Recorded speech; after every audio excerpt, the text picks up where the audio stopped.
Ada yang mengatakan bid'ah kalau habis sholat menghusap kepala, kening atau muka, atau kalau habis berdoa menghusap wajah.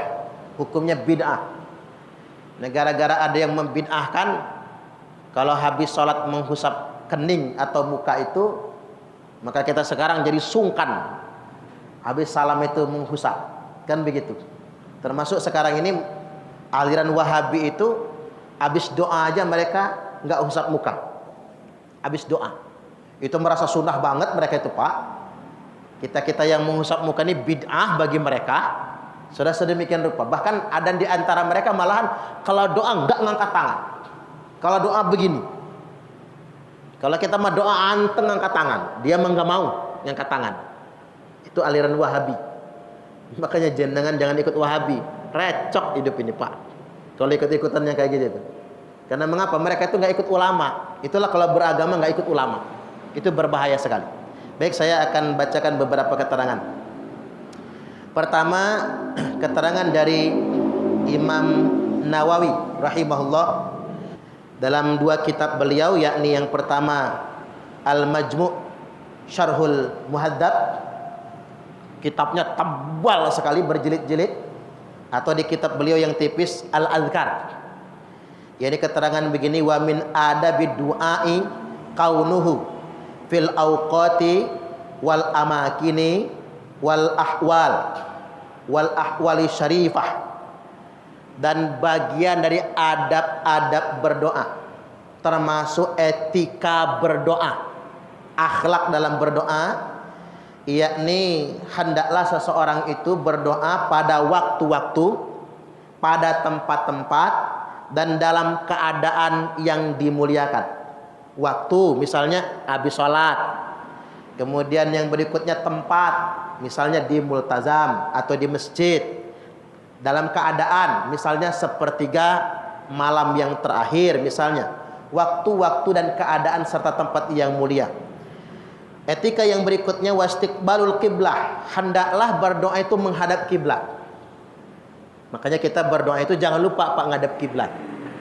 Makanya orang-orang NU itu benar-benar jaga adab. Habis wudhu doa kan?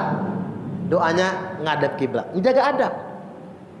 Kemudian yang berikutnya waraf'u yadaihi, lalu mengangkat kedua tangan dalam berdoa, jaga adab. Mengangkat tangan dalam berdoa itu menjadi sebab dikabulkannya doa. Tak ulang lagi, mengangkat tangan dalam berdoa jadi sebab dikabulkannya doa. Wa mashu wajhihi ba'da faraghi, lalu menghusap muka setelah selesai berdoa. Jadi menghusap muka setelah selesai berdoa itu bagian dari adab berdoa. Ini kurang apa ini Imam Nawawi ini, Pak. Kemudian yang berikutnya warwaina fi kitab Ibni Sinni, dan kami meriwayatkan kata Imam Nawawi dalam kitab Ibnu Sinni dari Anas bin Malik radhiyallahu an, kana Rasulullah sallallahu alaihi wasallam, bahwasanya Rasulullah idza qada salatahu, apabila beliau selesai salat, salam kan?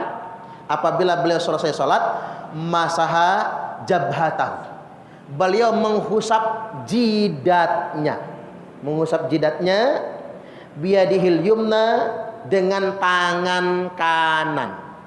Saya itu, Pak, diajarin turun-temurun karena kakek saya itu Kiai Wan Satib Suib. Kakek saya itu kiai. Sanad keilmuannya gurunya Kiai Abdul Hadi. Itu mukim di Mekah. Jadi mutasil itu. Jadi gurunya sampai ke Syekh Nawawi Al-Jawi Al-Bantani. Jadi memang diajarkan begitu. Makanya kalau kita di kampung itu masih biasa begini. Kalau habis sholat, Assalamualaikum warahmatullahi, Assalamualaikum warahmatullahi, menghusap kening begini, atau seluruh wajah. Masih biasa. Jadi apa? Sekarang kok jarang orang melakukannya. Gara-gara dibid'ahkan Wahabi itu soalnya, Pak. Jadi takut menghusapnya itu. Jadi menghusap jabhatahu, Nabi menghusap jidatnya biyadihil yumna, dengan tangan kanannya. Qala, beliau membaca asyhadu an la ilaha illallah ar-rahmanur rahim. Ini bacaan Nabi, Allahumma adhib anni Allahumma adhib annil hamma wal hazan. Jadi nggak apa-apa kebiasaan orang NU. Kalau habis sholat tuh menghusap wajah, menghusap kening, nggak bid'ah, itu sunnah. Kalau sama Wahabiyah di bid'ah-bid'ahkan. Kitab Al-Adhkar halaman 69. Atau dalam matan yang sedikit berbeda juga masih diriwayatkan dari Anas bin Malik radhiyallahu an, disebutkan bahwasanya annan nabiyya sallallahu alaihi wasallam kana idza shalla wa faragha min salatihi masaha biyaminihi ala ra'sihi. Sesungguhnya Nabi sallallahu alaihi wasallam apabila beliau salat dan selesai dari salatnya, beliau menghusap dengan tangan kanannya ala ra'sihi, di bagian kepalanya, maksudnya bagian depan kepala atau ubun-ubun. Wa qala, kemudian beliau membaca bismillahilladzi la ilaha illa huwar rahmanur rahim, Allahumma adhib annil hamma wal hazan. Artinya doa yang dibaca tersebut di sini sedikit berbeda dengan doa di riwayat yang sebelumnya tadi. Tapi pada prinsipnya ini sama. Wa fi riwayah, juga disebutkan dalam salah satu riwayat atau di riwayat lain, masaha jabhatahu biyadihil yumna, Nabi sallallahu alaihi wasallam menghusap jidatnya biyadihil yumna, dengan tangan kanannya. Wa qala fiha, dan beliau mengucapkan ketika menghusap tersebut, Allahumma adhib annil hamma wal hazan, ya Allah hilangkan dari diriku kesusahan dan kesedihan. Ini menunjukkan bahwasanya adanya kesunahan menghusap bagian depan kepala atau ubun-ubun hingga ke jidat atau kening, juga boleh jadi menyertakan bagian wajah. Jadi perbuatan ini bukan merupakan perbuatan yang bid'ah. Baik, kemudian yang berikutnya, mereka membid'ahkan menghusap muka kalau habis doa. Alasan mereka mau tahu nggak Pak? Hadisnya doib kata mereka. Nah itulah kalau orang berfatwa langsung ke hadis. Apalagi yang mendoibkan Al-Albani. Nggak boleh berfatwa langsung dari hadis itu. Harus pakai ulama. Mengapa harus pakai ulama? Karena ulama itu lengkap hadisnya. Kata Al-Hafiz Ibnu Hajar Al-Asqalani, ini ulama besar di Madzhab Syafi'i juga, pengarang kitab Fathul Bari dan Bulughul Maram, kata beliau, hadis mengenai menghusap tangan ke wajah selesai berdoa itu hasan bisawahid. Dalil hukum itu. Mengapa hasan bisawahid? Karena ada hadis yang saling menguatkan. Ada 3 hadis saja yang sudah saling menguatkan, maka derajat hadisnya bukan dhaif, tapi hasan bisawahid. Baik, saya bacakan hadisnya.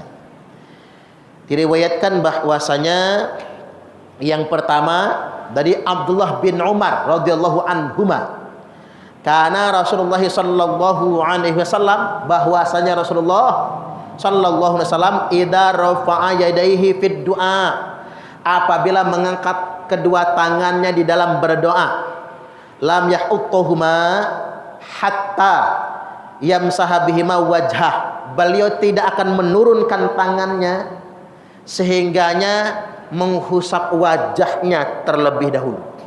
Hadis ini Sunan At-Tirmidzi, nomor hadis 3386. Hadis yang kedua dari Abdullah bin Abbas radhiyallahu anhuma, idza da'watallah fad'u bi batini kaffaika, kalau engkau sedang minta kepada Allah, kata Nabi, mintalah dengan kedua telapak tangan. Begini Pak, dengan perut telapak tangan, nadah ke atas. Mintalah dengan perut telapak tangan. Kecuali kalau nolak, doa tolak bala, Allahumma dfa'annal ghala, balikin tangan. Tapi kalau minta sesuatu, maka dengan telapak tangan. Wala tad'u bi dhuhurihima, dan jangan minta dengan punggung. Ya Allah lancarkanlah rezeki. Jangan begini Pak, ditolak nantinya. Kalau minta lancar rezeki begini, ya Allah jauhkanlah bala, baru balik tangannya. Karena menolak bala. Fa idza faraghta famsah bihima wajhaka. Kalau sudah selesai engkau berdoa, kata Nabi, maka famsah bihima wajhaka. Usaplah dengan kedua telapak tanganmu wajahmu. Jadi kalau habis sholat menghusapnya tangan kanan aja, jidat saja atau ke bawah. Tapi kalau habis doa menghusapnya dengan dua telapak tangan. Hadis ini tercantum dalam kitab Sunan Abi Dawud nomor 1455, Ibnu Majah 3866. Satu hadis lagi, hadis ketiga ini.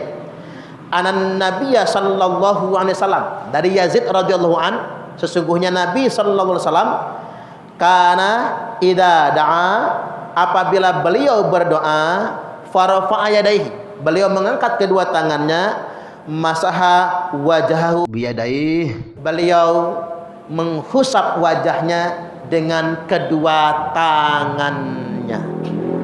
Jadi sedemikian rupa sunnah hukumnya menghusapkan tangan ke wajah. Hadis ini tercantum dalam kitab Sunan Abi Dawud nomor hadis 1492, Musnad Imam Ahmad 17483. Saya tambahkan dua keterangan lagi ya Pak, baru kita selesaikan. Di sini disebutkan dalam kitab I'anatul Talibin, wa masul wajhi bihima ba'dah, dan menghusap dengan kedua tangan, dua telapak tangan wajah setelah selesai berdoa. Qauluhu wa masul wajhi bihima, yakni maksudnya menghusap wajah dengan kedua tangan atau kedua telapak tangan, maksudnya ai wa sunna masul wajhi biyadihi ay kafaih, yakni disunnahkan menghusap wajah dengan kedua tangan atau maksudnya kedua telapak tangan. Wa qauluhu ba'dahu, yang dimaksud ba'dahu di sini adalah ad-du'a, yakni setelah selesai berdoa disunahkan menghusap wajah. I'anatul Talibin juz yang pertama halaman 186.